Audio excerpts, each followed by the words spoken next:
everyone and welcome back to another video. It is Francesco here. Welcome to the Keep Productive YouTube channel if you're brand new, but if you're a regular, welcome back. So today's video, guys, I wanted to break it into two parts. I wanted to chat with you firstly about the brand new Evernote logo, which actually launched yesterday. So I wanted to give you my opinion on it, a little bit of sort of facts about what's been sort of released, I guess, new updates in general.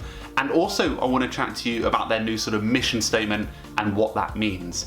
And then in part two, I want to dive into the future of Evernote. I actually created this video 2 weeks ago, so hopefully it should give you a lot of insights into my opinions on where I think Evernote's going pre-brand. So bear in mind that that video was recorded without knowing any of these smaller updates. So guys, let's dive into part one, the Evernote rebrand. So yesterday, August 14th, Tuesday, Evernote rebranded. They introduced a new version of the logo as well as design guidelines and a brand new mission statement. So Evernote also released that they now have 225 million global users of Evernote, and their rebrand really introduced something fresh off the scene.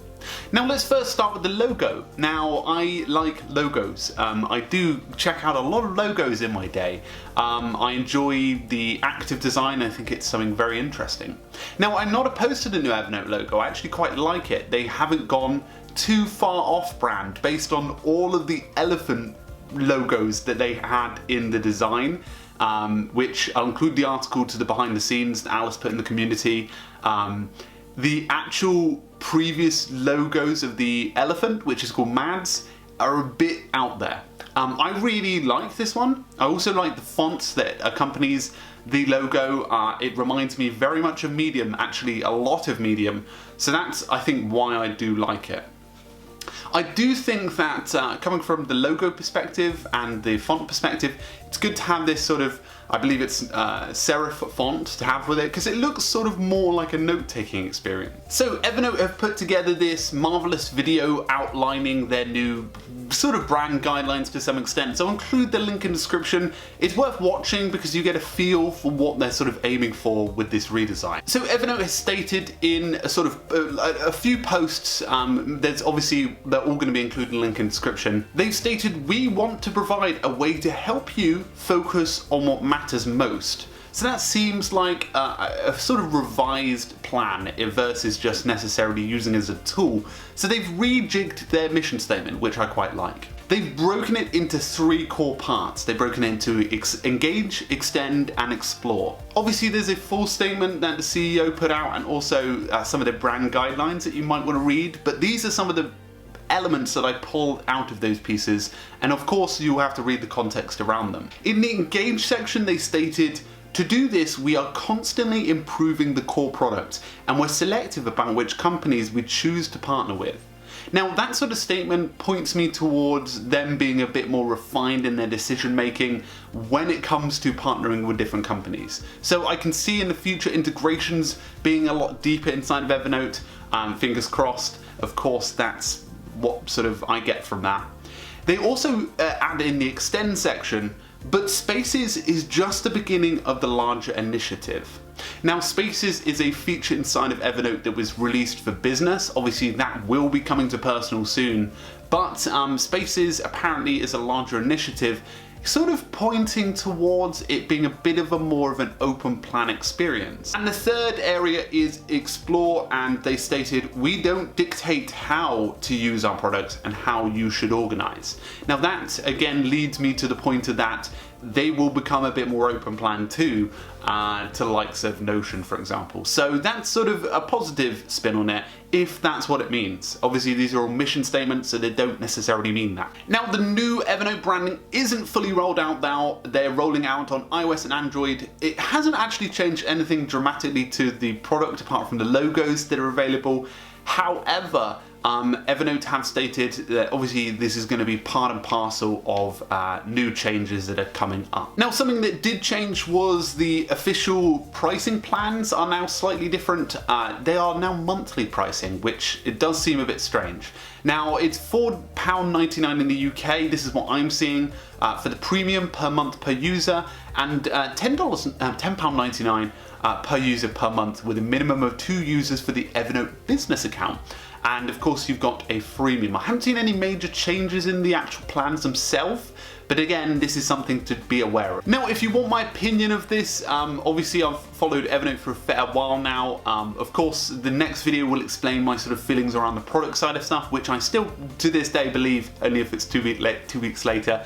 My sort of belief around it is that I remember back in like 2013-14 and Phil Libben was leaving. Phil Libben was a great CEO to Evernote, I think, and Chris O'Neill was coming in. And the reason he came in was mainly to refine the product down to its core.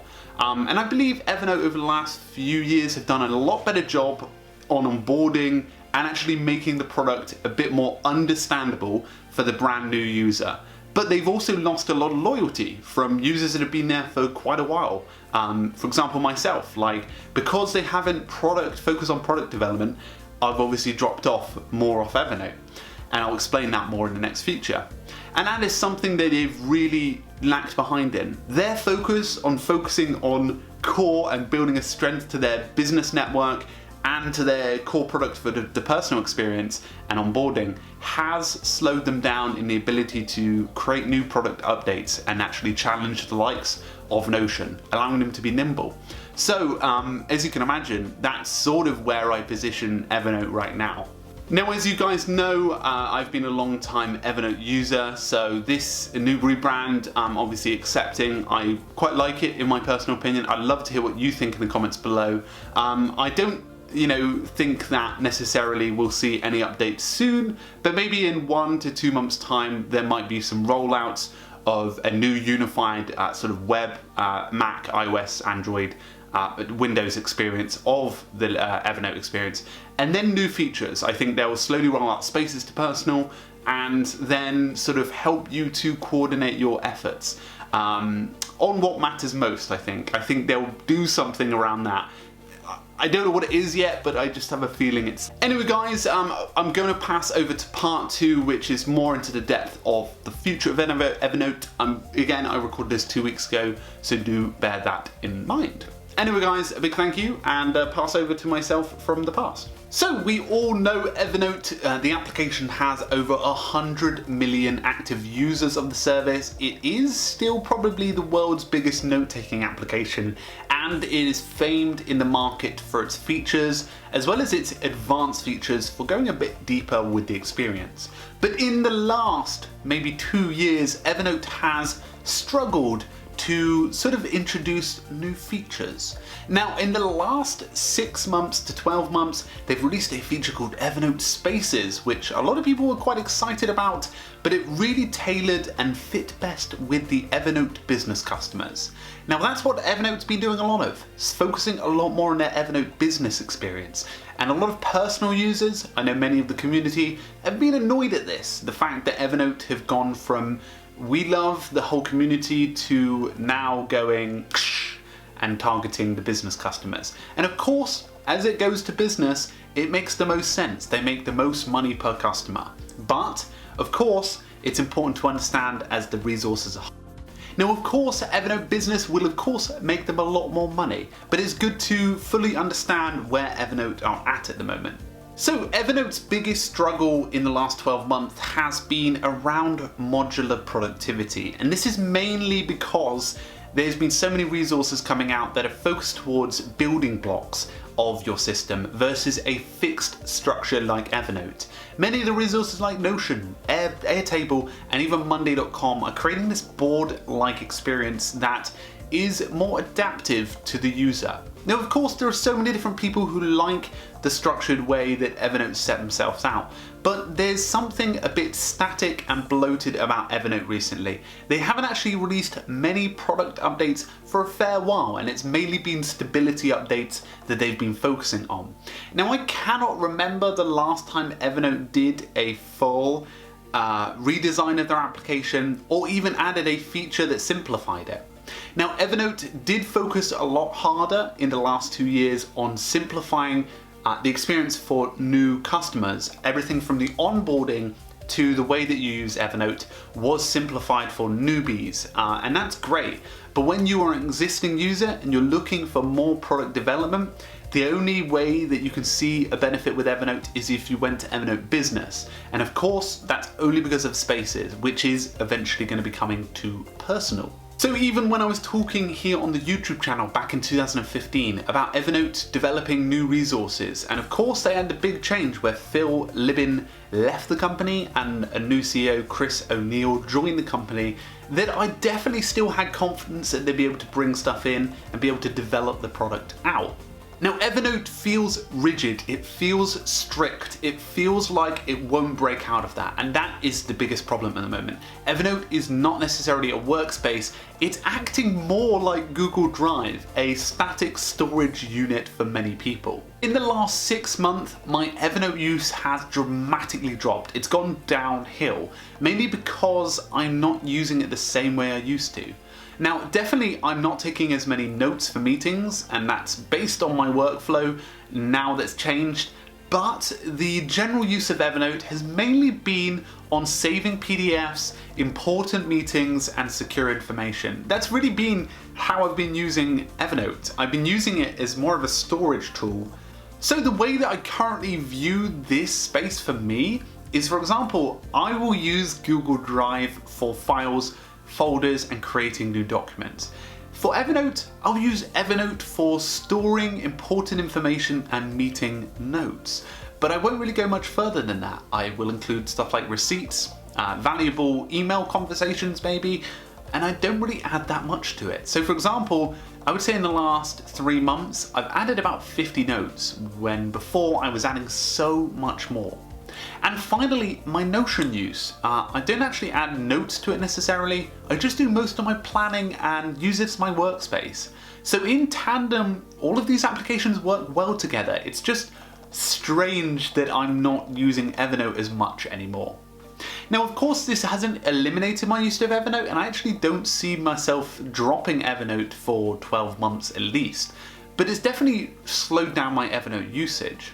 Now, the only way I see Evernote getting out of this is by taking the bull by the horns and breaking out of their current experience. Now, they've got the know-how, they've got the technology, they just need to break past the limits of their own structure that they've set. They may be doing this right now. I might be laughing because a week later they go and release this fully rebranded Evernote, which has a more competitive experience, and I might be like, boom, really excited by it, but I don't see it happening at the moment.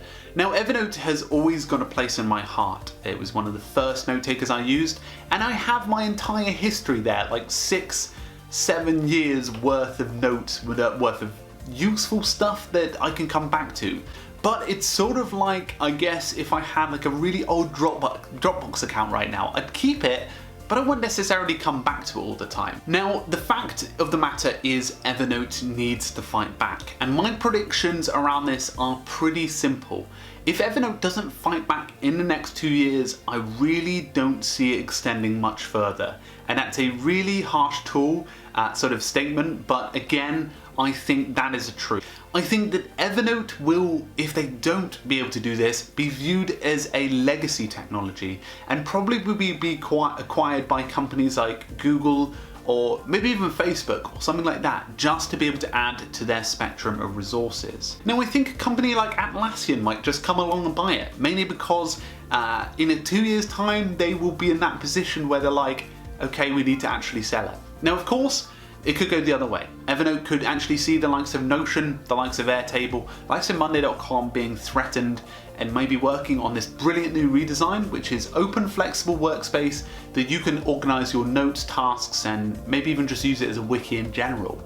So they might be on the border of this, but at the moment, I really don't see that happening. So guys, are you scared about Evernote's future? Are you thinking that it's at the end of days? Or do you think that Evernote will be able to come back strong and fight against the other applications? Let me know in the comments below, because I'd love to read some of your opinions, some of your thoughts, whether you've got any hints or you've seen anything that is quite exciting with Evernote. But I'd really love to hear that. Anyway guys, a huge thank you for stopping by today. Make sure to have a great week, keep productive, and I'll see you guys very, very soon. Cheers.